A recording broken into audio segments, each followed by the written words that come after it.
Bonjour à tous, bienvenue dans cette vidéo. Je vous montre comment je gère un immeuble de rapport à 800 km de là où j'habite, depuis chez moi. Donc en fait, c'est un immeuble ici de 4 appartements. Je vais vous montrer comment ça fonctionne, comment on procède. Je vais vous montrer toute la logistique et je vais vous montrer à la fin un de mes appartements qui est libre, où là j'ai pu séjourner un peu dedans pour vous montrer comment ça fonctionne. Je vais vous montrer ici, il y a le parking pour tout ce qui est voiture. Donc en fait, là on peut avoir 10 places. Et donc ici, on a l'immeuble. Donc en fait, il y a 4 appartements. Je vais vous montrer aussi la buanderie, les machines. Juste pour vous montrer un peu la partie logistique. Ici, là, vous voyez, il y a une malle. C'est ici qu'on fait livrer tout ce qui est logistique Amazon. Donc en fait, on commande par Amazon. Donc ils livrent à l'intérieur. Donc là, on est dans l'immeuble. Donc là, ici, on a la buanderie. Donc, je peux vous montrer hop, le code. Donc voilà, ici, en fait, on a tout internalisé. On a essayé un maximum de rendre le truc un peu antifragile. Donc en fait, on a 5 armoires. On en a 3 avec tout ce qui est matos pour le réassort, le ménage, etc. Papier toilette. On a 2 armoires comme ça. Voilà. Elles ont des petites fiches, mon prestataire de ménage, elles ont des petites fiches pour tout ce qui est processus. Donc là, comme je l'ai dit, il y a les armoires, tout ce qui est linge de maison. Donc ça, c'est au rez-de-chaussée. Table à repasser. Et donc ensuite, ici, on a tout ce qui est lave-linge, sèche-linge. Donc en fait, on a essayé d'internaliser un maximum. Et donc en fait, ici, les blanches, c'est des standards. C'est celles que vous pouvez avoir chez vous, mais qui ne sont pas faites pour être utilisées tous les jours. Donc en fait, ça, c'est des standards. Elles sont en train de mourir. On essaie de les utiliser au maximum. Et en fait, maintenant, on passe par des semi-professionnels. Donc ici, on a des semi-professionnels qui nous permettent vraiment de gérer tout ce qui est volume. Ensuite, ici, on a un lavabo. Là, ici, il me suit la caméra. Et en fait, ça nous permet de vraiment avoir un rush qui soit assez conséquent et qu'on puisse arriver à avoir de sacrés volumes.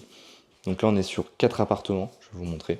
Donc là, ici, on a un escalier, premier étage. Ici, l'appartement 1, donc là, ici, c'est un T3. Ici, c'est un T1. Les deux, ils ont un balcon. Ensuite, deuxième étage. Donc là, numéro 4, c'est un T2. Et lui, c'est un T2 aussi. On l'appelle T2 bis parce qu'il est un peu plus grand que celui-là.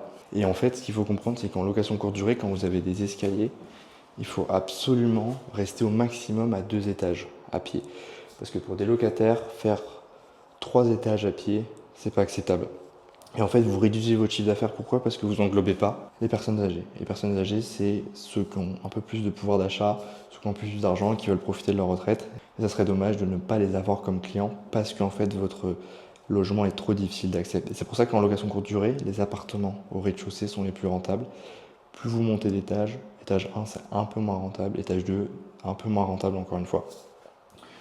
Et ce qui est accepté du coup par les voyageurs, c'est 2 étages maximum. Sinon après, il faut un ascenseur. Donc là, on va rentrer dans le T2 bis. Alors en fait, moi j'utilise des serrures connectées. Et en fait, comment ça fonctionne?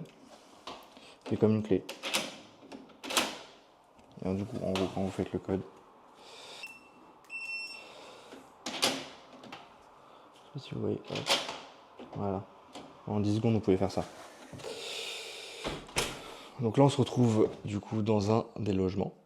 Ici, je mets en fait toutes les instructions de sécurité. Sous ma main, en fait, il y a mon numéro de téléphone. Mais étant donné que je suis très claqué en montage, je ne sais pas comment je vais pouvoir flouter.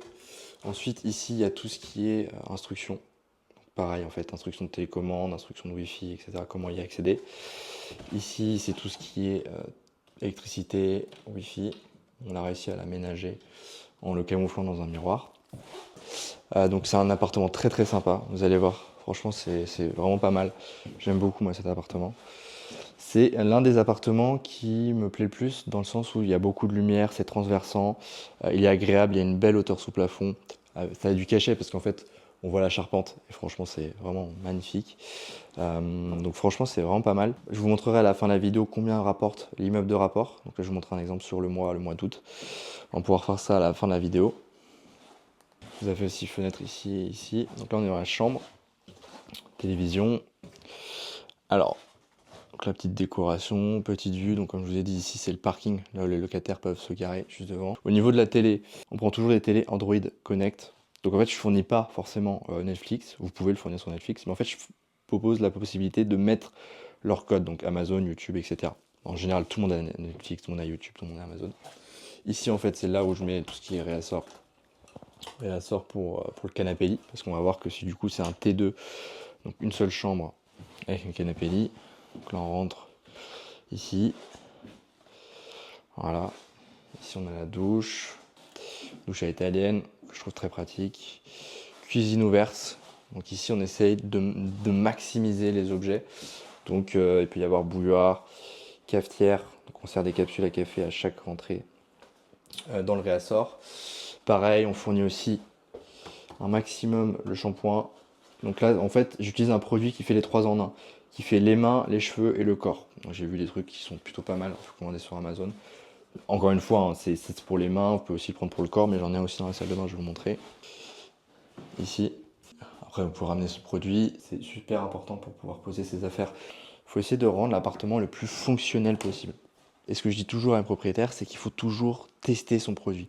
Dormez 3-4 nuits dedans, testez tous les lits, mangez dedans, voir ce qui ne va pas. Et vous allez voir que à terme, vous allez pouvoir remplir tout ce qu'il faut pour que vous passiez un bon séjour. Et en fait, une fois que vous avez fait ça, vous allez pouvoir standardiser tout ça. Vous allez pouvoir faire des checklists et vous allez pouvoir dire, ok, dans une cuisine, il faut ça. Aujourd'hui, moi, j'ai des checklists quand je prends des nouveaux immeubles ou des nouveaux appartements où il y a besoin de faire la location courte durée dès le départ. En fait, par exemple, le mec va faire de la rénovation et il veut le mettre en location courte durée, donc il va le meubler. Et j'ai la liste de tous les ustensiles, de tous les meubles, j'ai tout traqué. Donc dites-moi, ça pourrait être intéressant pour que je fasse une vidéo dessus. Ici, on a un canapé, mais qui n'est pas un canapé lit, qui vise pour la télé. Sinon, regardez, c'est plutôt comme ça. Donc en fait, on est sur un canapé lit de ce standing-là. Donc on essaye de faire une décoration un peu homestaging. Ok, et donc après avoir vu cet appartement, je vais vous montrer l'appartement d'en face. J'ai vu qu'il n'y avait personne. Il était disponible. On va voir ça ensemble. C'est le numéro 4. Donc on va voir ça. Hop.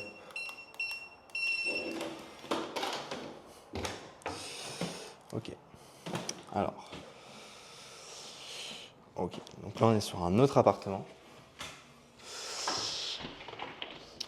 Donc là on est sur un T2 aussi.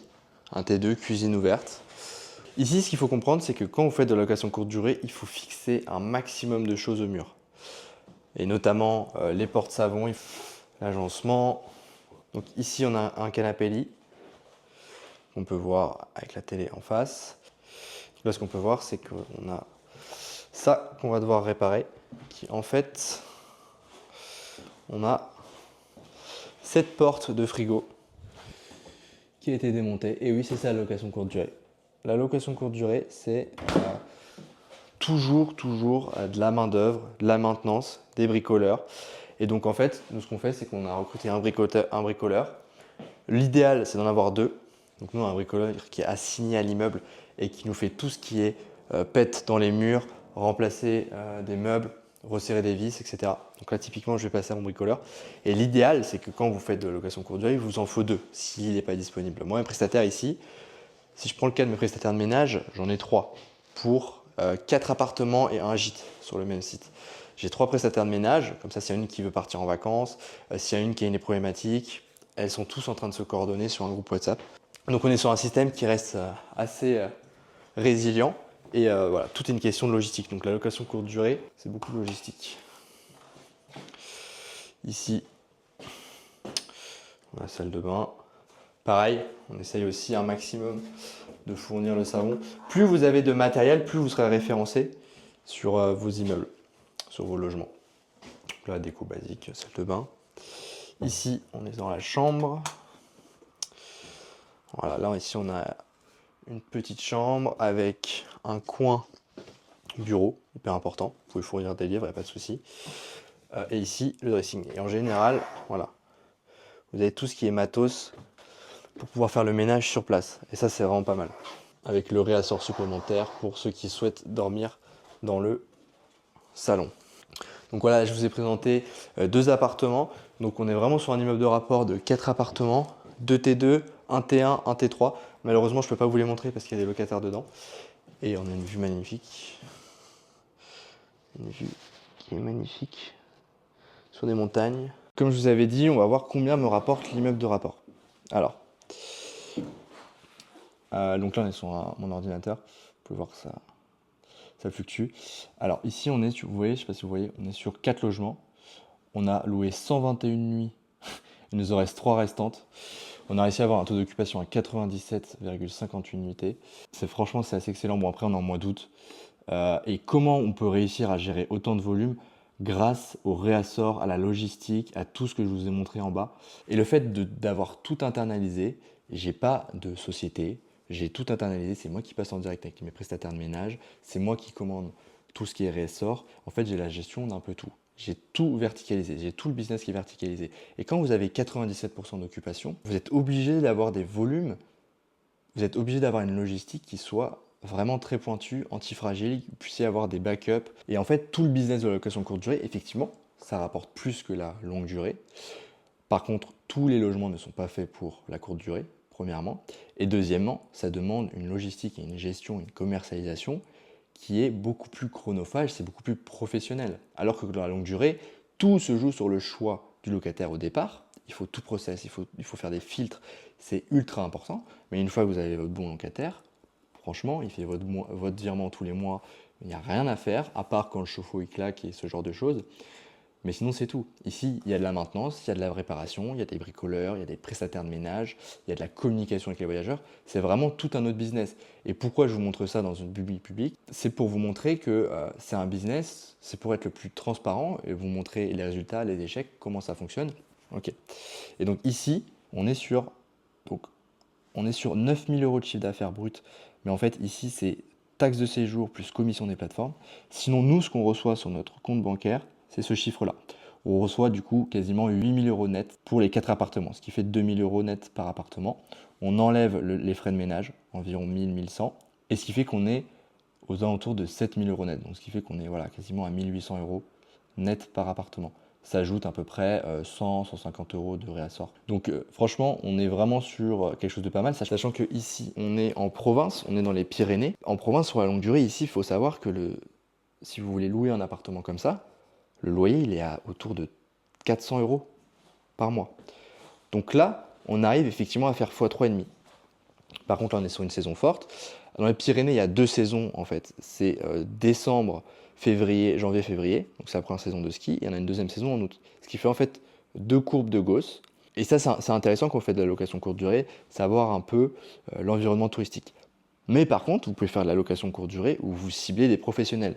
Typiquement, tout ce qui est à 2 heures de Paris, vous pouvez faire ça dans des villes étudiantes, vous pouvez faire ça aussi dans des villes industrielles. Nous, on a des gens, des sociétés de construction qui font des travaux à côté, ils nous demandent des fois de louer un mois. Et en fait, moi, ce que je dis dans la location courte durée, je trouve que c'est une erreur de cibler que le tourisme.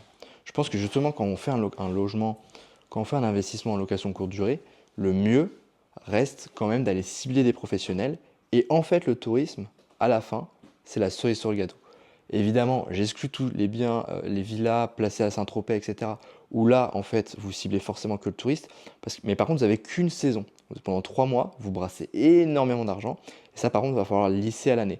C'est plusieurs stratégies différentes. Pareil, j'ai un de mes propriétaires qui a un immeuble de rapport, qui est à 2 heures de Paris. Donc c'est un investisseur qui travaille à Paris et qui investit sur les alentours.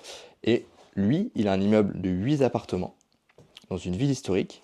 Et en fin de compte, là pour l'instant on exploite les 2 appartements du rez-de-chaussée. À terme, on va exposer les 4 autres donc, qui sont au premier étage, qui sont adaptés, il faudra faire quelques travaux. Et les 2 du haut ne sont pas adaptés à la location courte durée. Pourquoi? Parce que la charpente est un peu plus basse, c'est un peu plus difficile d'accès. Ils sont au 2e étage. Et en fait, il peut cibler des étudiants, des industriels, parce qu'en fait, autour de la ville, il y a des industriels. Et en fait, ce qui fait qu'il a un appartement, un immeuble de rapport qui est diversifié. Donc, il aurait 6 appartements en location courte durée et 2 appartements en location longue durée. Et en fait, voilà, vous pouvez faire plein de stratégies. Et lui, encore une fois, ici, lui, on avait verticalisé tout dans son immeuble. Je ferai une vidéo dans son logement pour vous montrer un peu ça. En tout cas, j'espère que cette vidéo vous aura plu. Le but aura été de vous montrer comment je fais pour gérer un immeuble de rapport, vous montrer à quoi ça ressemble, comment ça fonctionne. Donc on a tout ce qui est partie gestion, commercialisation. Et c'est le but de cette vidéo, c'est le but de ma chaîne YouTube, c'est de vous montrer en amont comment ça fonctionne, comment on procède. N'hésitez pas à me poser des questions dans les commentaires pour savoir comment est-ce que ça fonctionne, si vous avez des problématiques quelconques pour vous lancer dans la location courte durée, si même vous êtes une conciergerie et que vous ne savez pas comment gérer un certain type de problématique.